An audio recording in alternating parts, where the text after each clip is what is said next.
In less than 10 minutes, John Kennedy managed to do what countless opponents had failed to do in decades. Corner Maxine Waters so completely that the chamber erupted in disbelief.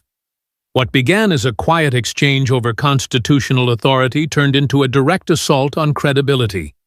And just when it seemed Waters might regain her footing, Kennedy revealed something so personal, so explosive, that the entire chamber erupted.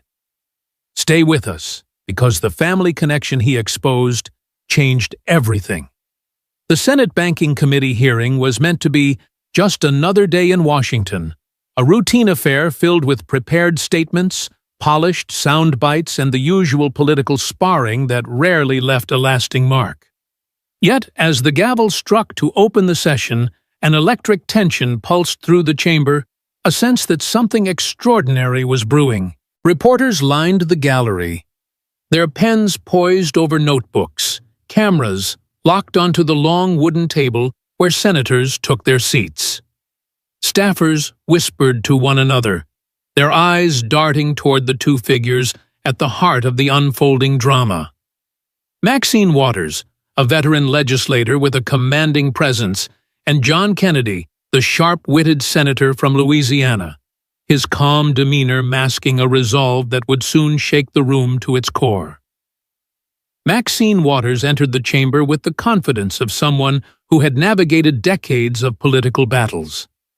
Her sharp tongue and unyielding authority had made her a formidable force known for bending hearings to her will and silencing opponents with a single glance.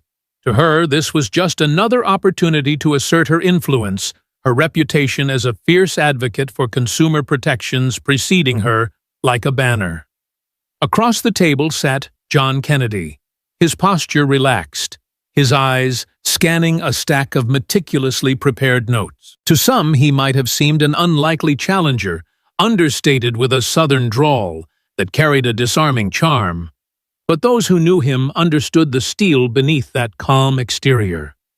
Kennedy had come armed with a deep knowledge of constitutional law and a razor-sharp focus, ready to confront Waters not with theatrics, but with a precision that would prove far more formidable.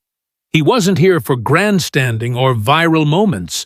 He was here to challenge the very foundation of Waters's long-held positions, and he was ready to do it with a clarity that would leave no room for evasion. The hearing began as expected, with senators trading formalities about banking regulations and oversight, their voices blending into a familiar hum of policy jargon. But when Kennedy's turn arrived, the atmosphere shifted. He leaned into the microphone, his voice steady, carrying a clarity that cut through the room's background noise. Congresswoman Waters. He began his Louisiana accent, lending a disarming warmth to his words. You've spoken passionately about expanding federal oversight in banking. My question is straightforward. Can you point to the specific constitutional authority that grants Congress the power to regulate private banking institutions as you've proposed? The room fell still. It wasn't the kind of question typically heard in these hearings, where vague critiques or posturing often took center stage. Kennedy's inquiry was different, direct-rooted in first principles, and aimed at the heart of Waters's long-held positions. It was a question that demanded an answer, not a deflection, and the chamber seemed to hold its breath, waiting to see how Waters would respond. Waters adjusted her glasses, her smile measured but confident, as if she'd faced such challenges countless times before. Congressman Kennedy, she replied, her tone smooth, the Constitution grants Congress the authority to act in the best interest of the American people. We have a duty to ensure financial stability, protect consumers, and prevent reckless practices that threaten our economy. Kennedy nodded slowly, his expression unreadable, as if he'd anticipated the response. He slid a single sheet of paper forward and tapped it lightly with his pen. I hear your sentiment, Congresswoman, but I'm asking for specific constitutional grounding. The 10th Amendment, as you well know, limits federal authority to powers explicitly granted. Regulation of state-chartered banks isn't enumerated in the Constitution. Would you agree that your proposals rely heavily on implied powers rather than explicit ones? A murmur rippled through the gallery. Reporters' pens scratched faster, their eyes darting between the two figures. Staffers exchanged quick glances, sensing the shift in the room's dynamic. This was no ordinary exchange.